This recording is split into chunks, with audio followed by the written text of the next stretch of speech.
Hello everyone, ఏకేఎస్ఐఎస్ main శిక్షణ free ఇనిషియేటివ్కి స్వాగతం. This is Santosh కోక.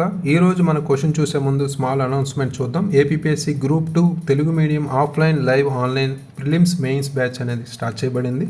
పూర్తి సిలబస్ కవరేజ్తో రాష్ట్ర స్థాయి అధ్యాపకులతో ఈ మెటీరియల్ అనేది ప్రొవైడ్ చేస్తూ టెస్ట్ సిరీస్లు అనేవి కూడా నిర్వహించబడుతున్నాయి.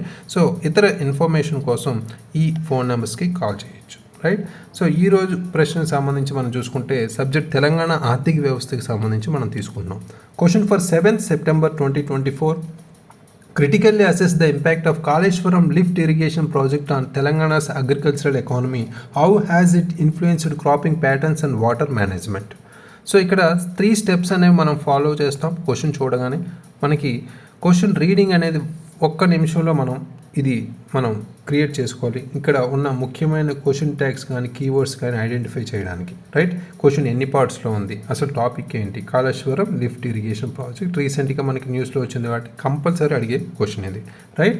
తెలంగాణ వ్యవసాయ ఆర్థిక వ్యవస్థపై కాళేశ్వరం ఎత్తిపోతల ప్రాజెక్ట్ విమర్శనాత్మకంగా అంచనా వేయండి అని ఇచ్చారు. ఇది పంటల నమూనాలను నీటి నిర్వహణను ఎలా ప్రభావితం చేసిందని సెకండ్ పార్ట్లో మొత్తం 2 పార్ట్స్లో క్వశ్చన్ అయితే ఇచ్చారు.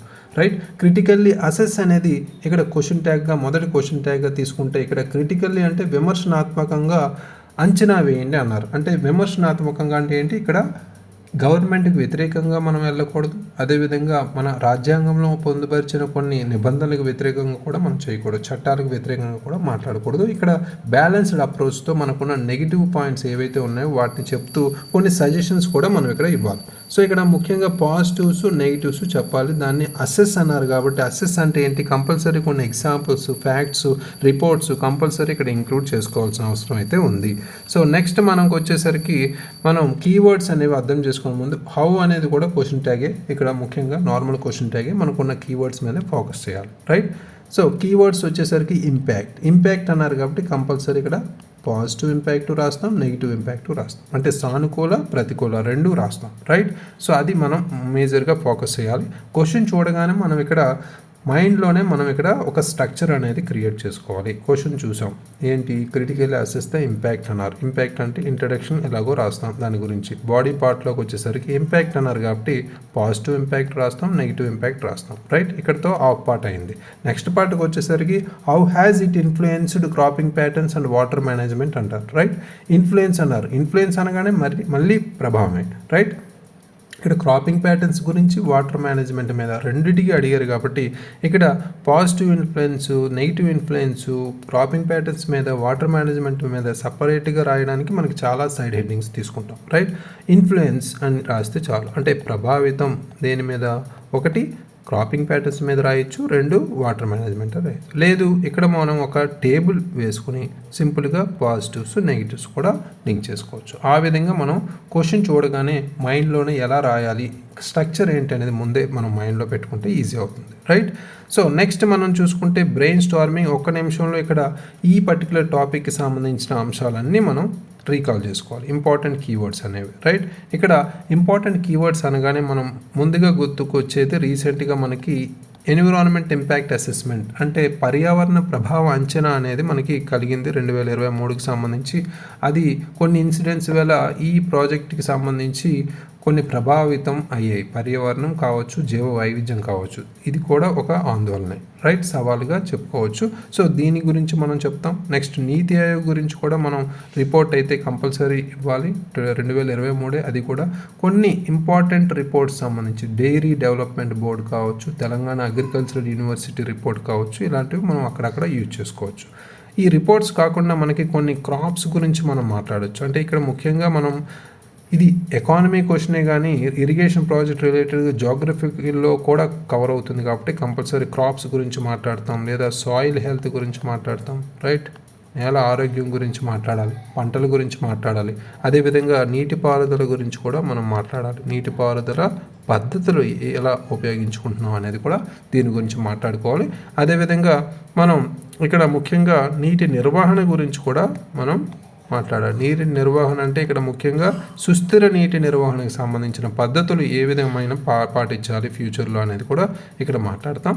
నెక్స్ట్ పర్యావరణ లేదా జీవ వైవిధ్యానికి సంబంధించి కూడా మనం ఇక్కడ ముఖ్యంగా పరిరక్షణకు సంబంధించి ఏం చర్యలు తీసుకోవాలనేది కూడా మాట్లాడాలి. ఎందుకంటే ఒకటే డైమెన్షన్లో అన్ని పాయింట్స్ మనం ఉండకూడదు. ఒక పర్టికులర్ పాయింట్ అంటే ఆర్థికపరమైన, భౌగోళిక, చారిత్రక, అదేవిధంగా మనకున్న కొన్ని టెక్నాలజీకి సంబంధించి సాంకేతిక పరంగా మాట్లాడుతాం, నీటిపారుదల గురించి మాట్లాడుతున్నాం, అదేవిధంగా రాజకీయ సంబంధిత కూడా మాట్లాడుతాం కొన్నిసార్లు. అదేవిధంగా పర్యావరణ జీవ వైవిధ్య పరిరక్షణకు సంబంధించి కూడా ఈ మధ్య మనం మేజర్ ఇష్యూ కాబట్టి అది కూడా ఇంక్లూడ్ చేయాలి, రైట్? సో ఇవన్నీ ఇంపార్టెంట్ కీవర్డ్స్గా మనం ఇంక్లూడ్ చేసుకుంటాం, మన ఆన్సర్లో కంపల్సరీ కనిపించాల్సిందే.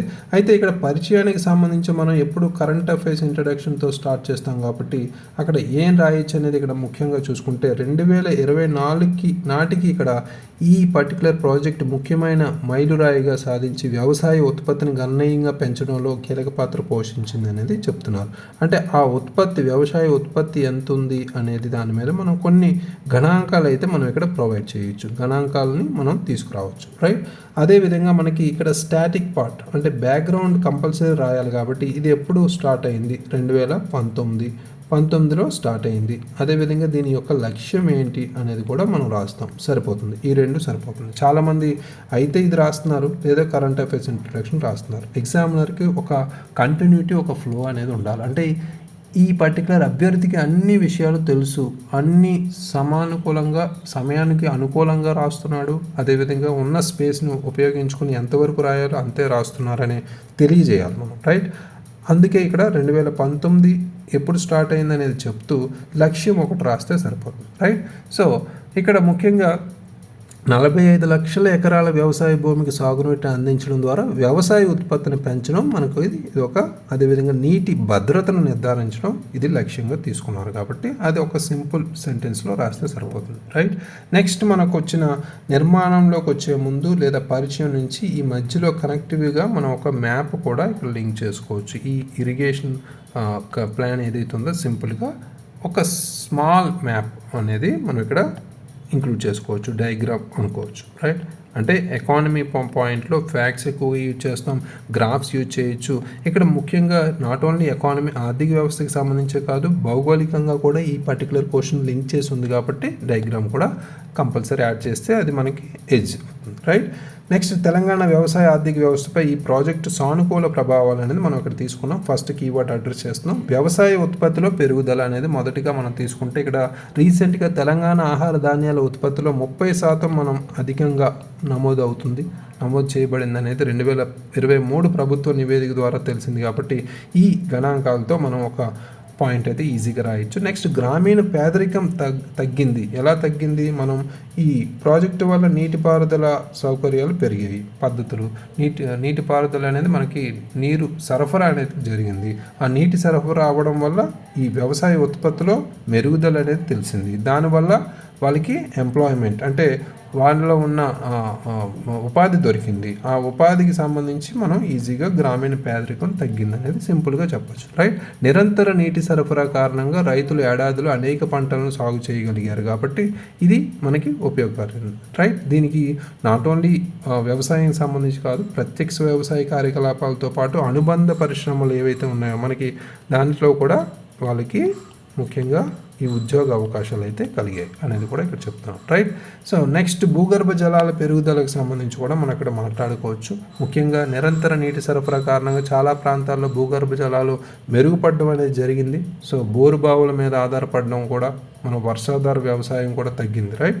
సో అది కూడా ఇంపార్టెంట్ పాయింట్. నెక్స్ట్ అనుబంధ పరిశ్రమల అభివృద్ధికి సంబంధించి మాట్లాడుకున్న 2022 ముఖ్యంగా ఈ డైరీ డెవలప్మెంట్ బోర్డు నివేదిక ప్రకారం మనం చెప్పుకుంటే 20% పాడి ఉత్పత్తి వృద్ధి సాధించింది అనేది కూడా చెప్తున్నారు, రైట్? ఇలాంటి నివేదికలు మనం అక్కడ మనం కంపల్సరీ ఇంక్లూడ్ చేసుకోవాల్సిన అవసరం అయితే ఉంది. నెక్స్ట్ మనం ప్రతికూల ప్రభావాలు, సవాళ్ళుగా మనం సెకండ్ పాయింట్ అయితే తీసుకుంటాం. సెకండ్ సైడ్ హెడ్డింగ్ ఇక్కడ పర్యావరణ సమస్యలు ముందుగా చెప్పుకోవచ్చు. ఎందుకంటే ఈ పర్టికులర్ ప్రాజెక్టు వల్ల సాగునీరు మెరుగుపడినప్పటికీ గణనీయమైన అడవి ఏదైతే నష్టానికి గురైంది, అదేవిధంగా కొన్ని భూమి సంబంధించి కోత అయితే జరిగింది, రైట్? నేల కోత అంటాం, రైట్? ఈ రిజర్వాయర్లు, కాలువలు కోసం భూమి ముప్పు గురి అవ్వడం కూడా 2020 ముఖ్యంగా 2022 ఎన్విరాన్మెంట్ ఇంపాక్ట్ అసెస్మెంట్ అంటే పర్యావరణ ప్రభావ అంచనా నివేదిక ప్రకారం తెలంగాణ ఉత్తర భాగంలో జీవ వైవిధ్యం కూడా ప్రభావితం ప్రభావితం అయింది అనేది కూడా చెప్తున్నారు. రైట్, పర్యావరణమే కాదు, జీవ వైవిధ్యం కూడా సమస్యలు అయితే ఉన్నాయి. నెక్స్ట్ ఆర్థిక భారంకి సంబంధించి కూడా ఇక్కడ చెప్పచ్చు. ముఖ్యంగా ఇక్కడ నీతి ఆయోగ్ నివేదిక మనం లింక్ చేసుకోవచ్చు. 2023 నీతి ఆయోగ్ నివేదిక ప్రకారం మనకి ఈ పర్టికులర్ ప్రాజెక్టు నిర్వహణ రుణాలు గత 3 సంవత్సరాల్లో 35% పెరిగాయి అనేది కూడా చెప్తున్నారు. రైట్, ఇలాంటి గణాంకాలు ఆథెంటిక్ సోర్సెస్ లాంటివి, అంటే నీతి ఆయోగ్ లాంటి సోర్సెస్ మనం యాడ్ చేసుకుంటాం. నెక్స్ట్ సామాజిక తరలింపు అనేది మనకి ఇక్కడ ముఖ్యంగా ఇలాంటి విపత్తులు జరిగినప్పుడు, కంపల్సరీ ఫ్లడ్స్ వచ్చినప్పుడు కంపల్సరీ ఇలాంటివి జరుగుతాయి కాబట్టి చాలా ప్రభావిత కుటుంబాలు తగిన పరిహారం మరియు సంప్రదాయ జీవనోపాధి కోల్పోవడం కూడా జరిగింది. రైట్, అది కూడా మనం ఇక్కడ ఇంక్లూడ్ చేసుకుంటాం. నెక్స్ట్ మనకి పంటల నమూనాలపై ప్రభావం, అంటే next second part of the question మనం చూసుకుంటే పంటల నమూనాలు నీటి నిర్వహణ ఎలా ప్రభావితం చేస్తాయని అడిగారు కాబట్టి పంటల నమూనాలపై ప్రభావం వర్షాధార పంటల నుండి నీటి ఆధారిత పంటలకు మారడం అనేది జరిగింది అనేది కూడా ఒక పాజిటివ్ సెంటెన్సే అది. ఎందుకంటే ఎప్పుడు నీరు అందుబాటులో ఉండడం వల్ల రైతులు వర్షాధార పంటలైన మిల్లెట్స్, పప్పులు వంటి పంటల నుండి ప్యాడీ అంటే రైస్ కావచ్చు, మనకి చెరుకు వంటి నీరు ఎక్కువగా అవసరమైన పంటలను సాగు చేస్తున్నారు ఈ ప్రాజెక్టు వల్ల. రైట్, 2022 నాటికి నిజామాబాద్ కావచ్చు, ఇక్కడ ముఖ్యంగా మనం ఎగ్జాంపుల్స్ కూడా మనం చెప్పుకోవచ్చు. నిజామాబాద్, అదేవిధంగా కరీంనగర్ లాంటి ప్రాంతాల్లో ఈ వరి సాగు 40% పెరిగిందనేది కూడా ఇదొక అభివృద్ధి పథకంగా మనం చెప్పుకోవచ్చు. నెక్స్ట్ పంట తీవ్రతలో పెరుగుదల కూడా మనకి ఇక్కడ కనిపించింది. అంటే ఇది ఆదాయాన్ని పెంచినప్పటికీ మట్టికి, అంటే మనకు ఒక ముఖ్యంగా సాయిల్ ఏదైతే ఉందో నేల విస్తృతంగా నీరు అందించడం వల్ల నేల ఆరోగ్యం, అంటే సాయిల్ హెల్త్ అంటాం. రైట్, అది పాడయ్యే ప్రమాదం ఉందనేది కూడా ఒక కన్సర్న్, అంటే ఆందోళన. అంటే ఇక్కడ మనం ఇన్ఫ్లుయెన్స్ అనగానే ఇక్కడ ప్రభావితం అనేది చెప్పారు, ఇక్కడ పాజిటివ్ నెగిటివ్స్ అని ఏం చేయట్లేదు, నార్మల్ ప్రభావాలే కంప్లీట్ రెండు కలిపి రాస్తున్నాం. రైట్, సపరేట్ హెడ్డింగ్ లేకుండా. నెక్స్ట్ నీటి నిర్వహణపై ప్రభావం చూపిస్తే ఇక్కడ మెరుగైన నీటి లభ్యత అనేది మెయిన్ పాజిటివ్ సెంటెన్స్. ఇక్కడ ముఖ్యంగా దీనివల్ల భూగర్భ నీటి మీద ఆధారపడకుండా వర్షాభావ కాలాలను తెలంగాణ తట్టుకోవడానికి మద్దతు అందించగలిగే పరిణామాలు అయితే ఉన్నాయి, అది పాజిటివ్గా చెప్పుకోవచ్చు. నెక్స్ట్ నీరు నిలిచిపోయే ప్రమాదం, దానివల్ల లవణీయత పెరిగే అవకాశం కూడా ఉందనేది కూడా చెప్తాను. అంటే ఉప్పు నిల్వలో సమస్యలు ఏర్పడే ప్రమాదం కూడా ఉంది, అది కూడా మనకి మేజర్గా ఫోకస్ చేయాల్సింది. నీటి వనరులను సమర్థవంతంగా ఉపయోగించుకోవడం అనేది కూడా మనకి ఇక్కడ మేజర్గా ప్రభావంగా చెప్పుకోవచ్చు. అంటే విస్తృతంగా అవగాహన పెంచడం ద్వారా మరింత వినియోగించాల్సిన అవసరం అయితే ఉంది. ఫర్ ఎగ్జాంపుల్ ఇక్కడ నీటిపారుదల సాంకేతికలు డ్రిప్ ఇరిగేషన్ అంటారు, లేదా స్ప్రింక్లర్ పద్ధతులు అంటాం.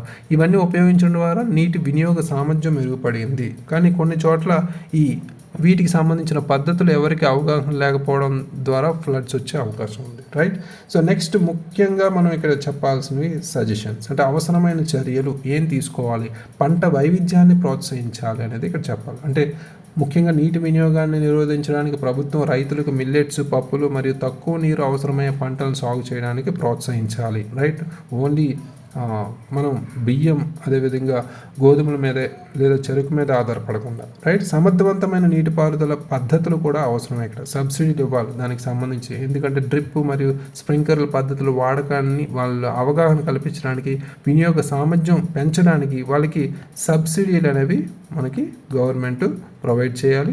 అదేవిధంగా వాళ్ళకి అది యూజ్ చేస్తే ఏం మేలు జరుగుతుందనే అవగాహన కూడా కల్పించాలి. రైట్, అది కూడా ఇంపార్టెంటే. నెక్స్ట్ సుస్థిర నీటి నిర్వహణ కూడా మనం ఇక్కడ మేజర్గా ఉపయోగించుకోవాలి. సుస్థిర నీటి నిర్వహణ అనగానే మనకి ఇజ్రాయిల్ దేశం గుర్తొస్తుంది. Right, Israel very very important.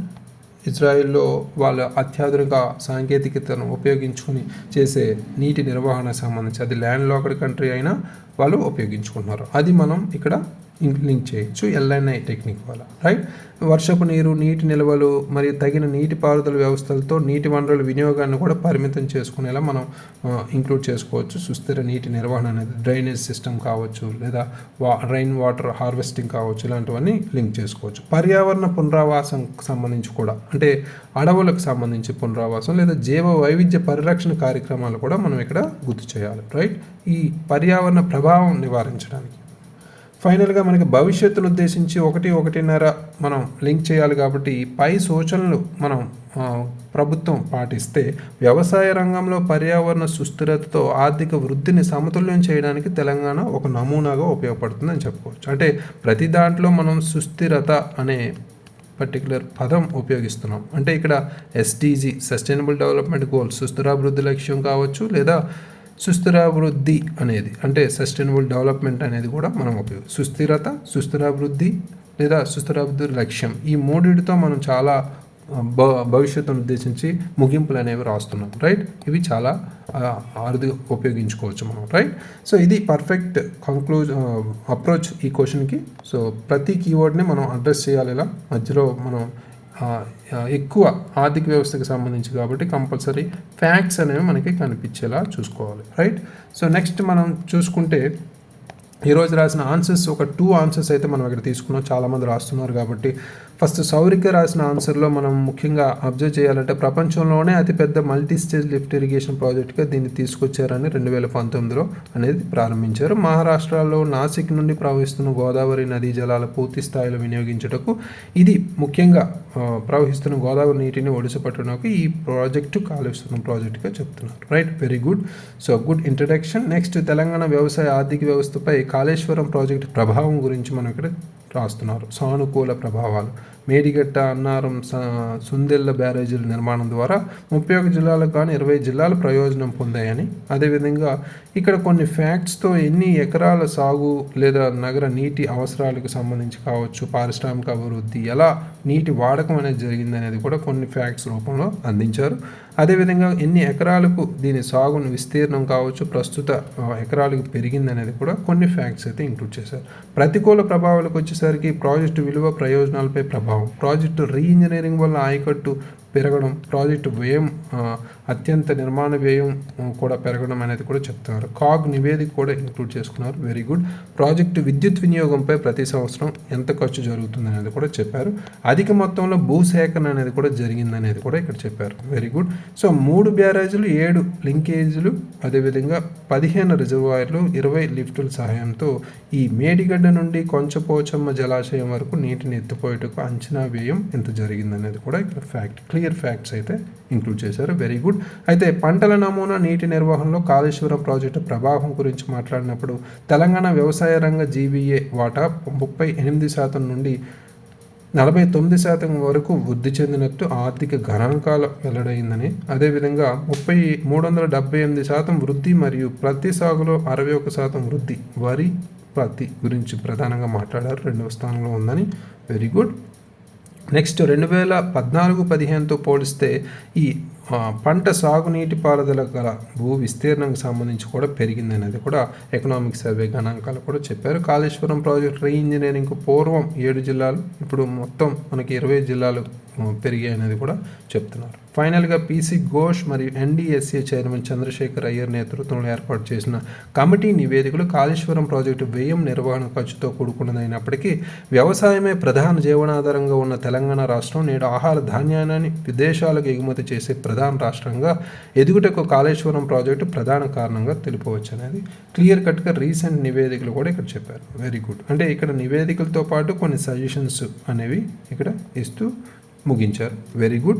Good connection. అంటే మనకి ఇక్కడ నివేదికలకు సంబంధించి కావచ్చు లేదా కొన్ని ఎక్స్పర్ట్ సూచనలకు సంబంధించి కావచ్చు, కంపల్సరీ మనం రికమెండేషన్స్ అవన్నీ కంపల్సరీ మనం నీడెడ్ మెజర్స్ లేదా అవసరమైన చర్యల్లో లింక్ చేసుకోవాలి. ఇక్కడ మనకి ఒకటి మిస్ అయింది ఏంటంటే కరెంట్ అఫైర్స్ ఇంట్రడక్షన్. మీరు చాలా ఫ్యాక్ట్స్ రీసెంట్ ఫ్యాక్ట్స్ రాశారు కాబట్టి ఏదో ఒక ఫ్యాక్ట్ ఇక్కడ ఈ ప్రాజెక్టు వల్ల జరిగిన మేలు గురించి ఇక్కడ మనం లింక్ చేసుకోవచ్చు. మేలు చేయనప్పటికీ కొన్ని ఛాలెంజెస్ అంటే పర్యావరణ జీవ వైవిధ్య నష్టాలు లాంటివి ఉన్నాయనేది కూడా కనెక్ట్ చేస్తూ ఒక సింపుల్ సెంటెన్స్ కరెంట్ అఫైర్స్ ఇంట్రడక్షన్తో స్టార్ట్ చేసి నెక్స్ట్ స్టాటిక్ అనేది మనం లింక్ చేస్తే ఇంకా బెటర్గా ఉంటుంది. అది మిస్ అయింది కరెంట్ అఫైర్స్ ఇంట్రడక్షన్. రిమైనింగ్ అన్నీ ఒక ఫ్లోలో ఒక కంటిన్యూటీతో నెంబర్ ఆఫ్ ఫ్యాక్ట్స్ ఎక్సెసివ్ ఫ్యాక్ట్స్తో ఇన్ఫర్మేషన్ అయితే రాశారు. ఈ ఫ్యాక్ట్స్ ఇలానే మీరు ఎగ్జామ్లో రాస్తే ఓకే, బట్ ఇన్ని గుర్తుంటాయి అనేది మీరు చూసుకోవాలి. ఎక్కువ నెంబర్ ఆఫ్ టైమ్స్ మనం రివైజ్ చేస్తే ఈజీగా గుర్తుంటుంది. ఈ పర్టికులర్ క్వశ్చన్కి రిలేటెడ్గా ఈ ఫ్యాక్ట్స్ అయితే గుర్తుపెట్టుకోండి, కంపల్సరీ అడిగే ఛాన్స్ ఉంటుంది కాబట్టి రైట్. సో నెక్స్ట్ మనం ఈ పర్టికులర్ ఆన్సర్కి ఓవరాల్ మనం చూసిన పర్టికులర్ ఇంక్లూడ్ చేసిన అంశాలకు సంబంధించి చూసుకుంటే కొన్ని అంశాలు అంటే సాయిల్ హెల్త్, నేల కోతకు సంబంధించి, నేల ఆరోగ్యానికి సంబంధించి కొన్ని క్రాప్స్ రిలేటెడ్ కూడా లింక్ చేసుకున్నారు. No problem. క్రాప్స్ రిలేటెడ్గా క్రాప్స్ ప్యాటర్న్స్ కావచ్చు, నీటి నిర్వహణ పద్ధతులు, సుస్థిర నీటి నిర్వహణకు సంబంధించి కూడా మాట్లాడాలి. అవి కొన్ని ఇంపార్టెంట్. ఇక్కడ తీసుకోవాల్సిన చర్యలు సపరేట్గా మనం రాయలేదు కాబట్టి దాని మీద దృష్టి పెట్టండి. సో ఇక్కడ ముఖ్యంగా మనం ఫోకస్ చేయాల్సింది ఈ పాయింట్స్ అనేవి లెందీ పాయింట్స్ అయ్యి కొన్ని, అవి కూడా చూసుకోండి నార్మల్గా. సో తీసుకోవాల్సిన చర్యలు అయితే కంపల్సరీ ప్రొవైడ్ చేయాలి, రైట్. సో ఓవరాల్గా ఈ ఆన్సర్కి అయితే గుడ్ ఫ్యాక్ట్స్ అండ్ ఇన్ఫర్మేషన్తో ఉంది కాబట్టి ఈ ఆన్సర్కి మనం ఓవరాల్గా 6/10 మార్క్స్ అయితే ఇవ్వచ్చు. Very good. బట్ ఇక్కడ మిస్ అయిన ఇంకొక ఇంపార్టెంట్ పాయింట్ ఏంటంటే మ్యాప్ అనేది లేదా డయాగ్రామ్ అనేది మనం ఇక్కడ లింక్ చేసుకోవచ్చు, రైట్. ఈ irrigation project simple map are diagram, right. So అది ఇంపార్టెంట్ ఇక్కడ. So otherwise very good. So next మనకి ఇక్కడ తీసుకుంటే లలిత కూడా రాశారు ఒక ఆన్సర్కి సంబంధించి. మనం ఇక్కడ తీసుకుంటే కాళేశ్వరం లిఫ్ట్ ఇరిగేషన్ సంబంధించి 2024 మార్చి నెలలో నేషనల్ డ్యామ్ సేఫ్టీ అథారిటీ వారు మేడిగడ్డలోని కాళేశ్వరం ప్రాజెక్ట్ అధ్యయనం చేయడానికి నిర్ణయించారు అనేది రీసెంట్ కరెంట్ అఫైర్స్ ఇంట్రడక్షన్తో స్టార్ట్ చేశారు. గుడ్.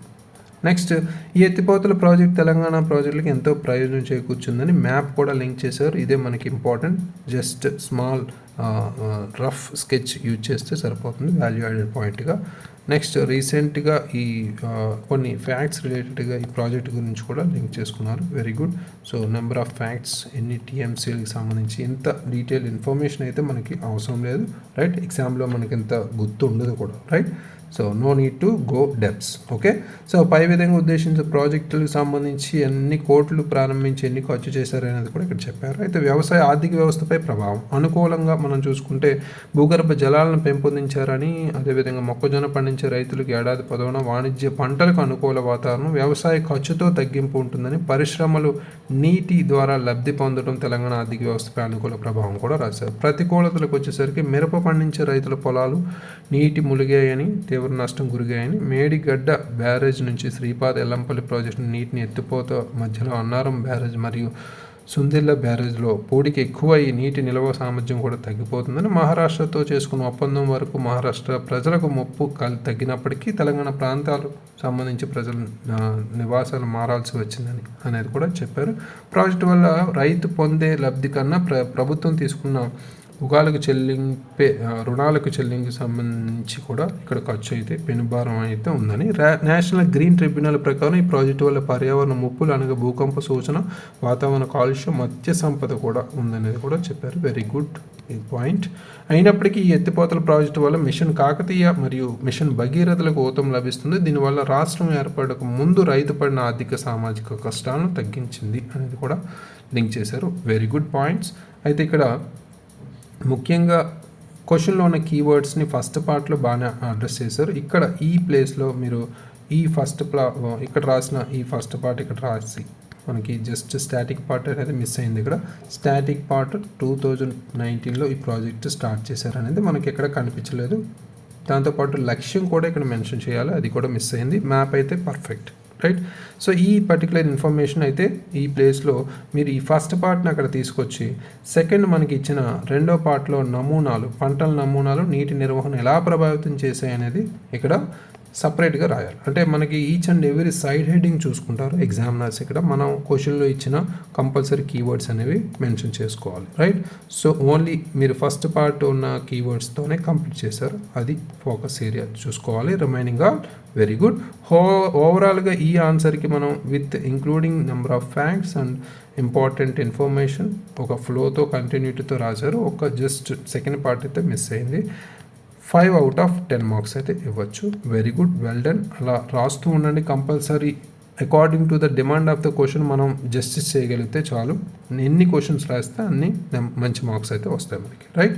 సో అయితే main section of free initiative next question day 61 question for 8th September 2024. Analyse the impact of biotechnology on agricultural productivity and sustainability in India. What are the regulatory and ethical considerations in this domain? భారతదేశంలో వ్యవసాయ ఉత్పాదకత మరియు సుస్థిరతపై biotechnology ప్రభావాన్ని విశ్లేషించండి. ఈ సందర్భంలో నియంత్రణ మరియు నైతిక పరిగణనలు ఏమిటి అని ఇచ్చారు. ఇక్కడ సైన్స్ అండ్ టెక్నాలజీ సంబంధించి బయోటెక్నాలజీ మీద క్వశ్చన్స్ అడిగే అవకాశం ఉంది. ఏ సెక్టార్కి సంబంధించి అడిగినా మనం ఈ బయోటెక్నాలజీ మేజర్గా ఫోకస్ చేయండి, రైట్. ఈ పర్టికులర్ ఆన్సర్కి ఆన్సర్స్ రాసి పంపించండి. ఏకేఎస్ యాప్లో అప్లోడ్ చేయండి. Thank you very much. All the very best.